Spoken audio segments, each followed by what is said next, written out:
Hi friends, ఎలా ఉన్నారు? నేను మీ Sujana. Welcome to cooking secrets. It makes you healthy. ఇవాళ మనము కామెర్లు తగ్గిపోయేలా చేసి లివర్ని కాపాడి వాత వ్యాధులు ఫైల్స్ని తగ్గించి నోట్లో లాలాజలాన్ని యాక్టివేట్ చేసి మనం తిన్న ఆహార పదార్థాలు పూర్తిగా జీర్ణమయ్యేలా సహాయపడుతుంది. మేధస్సును పెంచి కడుపులో మంట తగ్గించి చర్మం మీద దురదలు, కడుపులో పురుగులు, మలద్వారంలో దురదలు, యూరినరీ ట్రాక్ ఇన్ఫెక్షన్స్ ని కంట్రోల్ చేస్తుంది. ఎముకలు దృఢంగా తయారవుతాయి. థైరాయిడ్ సమస్యలు ఉన్నవాళ్ళు కూడా దీనిని వాడవచ్చు. శరీరంలోని వ్యర్థ పదార్థాలను బయటకు పంపే గుణాలు చింత చిగురులో పుష్కలంగా ఉన్నాయి. ఇన్ని మంచి గుణాలు ఉన్న చింత చిగురుని పచ్చడి చేసుకుని తినేద్దామా మరి?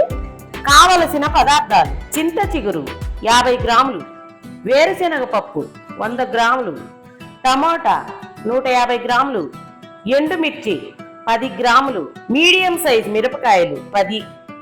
ఎండు మిరపకాయల తొడిమలు నీట్గా ఉంటే తొడిమలతో సహా వాడుకోవచ్చు. తొడిమలు ఏమాత్రం నీట్గా లేకపోయినా వాటిని తీసివేయాలి, వాడకూడదు.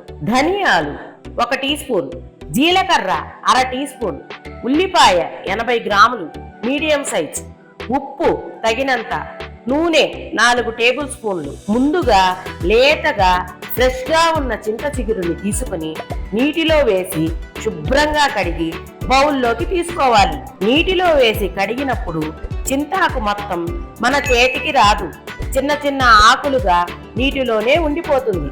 దానిని ఇలా చెయ్యి అడ్డు పెట్టి నీటిని చిన్నగా వంచితే చిన్న చిన్న ఆకులు కూడా మొత్తం వచ్చేస్తాయి. స్టవ్ వెలిగించి బాండీ పెట్టి 2 టేబుల్ స్పూన్ల ఆయిల్ వేసి కొంచెం వేడెక్కాక వేరుశెనగ పప్పు వేసి చిన్న మంట మీద వేయించాలి. అవి సగం పైనే వేగాక తుంచిన ఎండుమిర్చి, ధనియాలు, జీలకర్ర వేసి వేయించాలి. వేరుశెనగ పప్పు పూర్తిగా వేగేలోపు ఇవి కూడా వేగిపోతాయి. ఏవి మాడకూడదు. అన్నీ వేగాక ప్లేట్లోకి తీసుకోవాలి. అదే బాండీలో 2 టేబుల్ స్పూన్ల నూనె వేసి కట్ చేసి పెట్టుకున్న టమాటాలు వేసి వేయించాలి. టమాటాలు పూర్తిగా వేగనవసరం లేదు. సగం వేగాక కడిగి పెట్టుకున్న చింత చిగురు వేసి వేయించాలి. చింత చిగురు ఎక్కువసేపు వేగనవసరం లేదు. చింత చిగురు వేసిన కొద్దిసేపటికే కలర్ మారుతుంది. ఆ వేగడం సరిపోతుంది. స్టవ్ ఆపేసి చల్లారబెట్టుకోవాలి. మిక్సీ జార్ తీసుకుని అందులో రాళ్ల ఉప్పు వేసి వేయించిన వేరుశెనగ పప్పు, ఎండుమిర్చి అన్నీ వేసి మిక్సీ పట్టాలి. ఉప్పు వాడే ఏ వంటలో అయినా రాళ్ల ఉప్పు వేసి చూడండి, ఆ రుచే వేరుగా ఉంటుంది. అవి సగం పైనే మెదికాక అందులో వేయించి చల్లారబెట్టిన టమాటా, చింత చిగురు వేసి కొంచెం ఉల్లిపాయ వేసి కొంచెం నీళ్లు పోసి మెత్తగా మిక్సీ పట్టాలి. పచ్చడి మరీ మెత్తగా సాదులా అవ్వకూడదు, కొంచెం బరకగానే ఉండాలి. ఇందులో కొంచెం పచ్చి ఉల్లిపాయ వేసి మిక్సీ పట్టడం వలన రోటిలో వేసి రుబ్బిన పచ్చడి టేస్ట్ చాలా వరకు రీచ్ అవుతుంది. అంతే.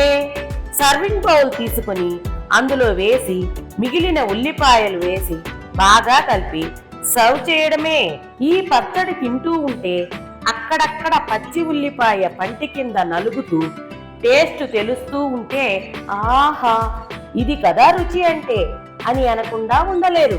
ఈ పచ్చడి పలుచగా ఉండకూడదు, చిక్కగానే ఉండాలి.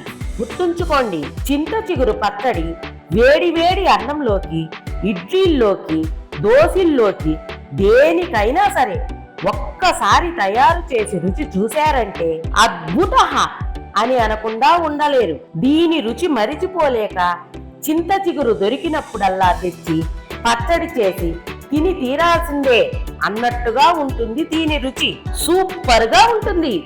తప్పకుండా ట్రై చేయండి. ఫ్రెండ్స్, నచ్చిందా? ట్రై చేస్తారా? అయితే కుకింగ్ సీక్రెట్స్ ఛానల్కి రండి. నేను చెప్పిన ప్రొసీజర్ యాజ్ ఇట్ గా ఫాలో అవ్వండి. పర్ఫెక్ట్గా వస్తుంది. ఒక లైక్ కొట్టి షేర్ చేయండి.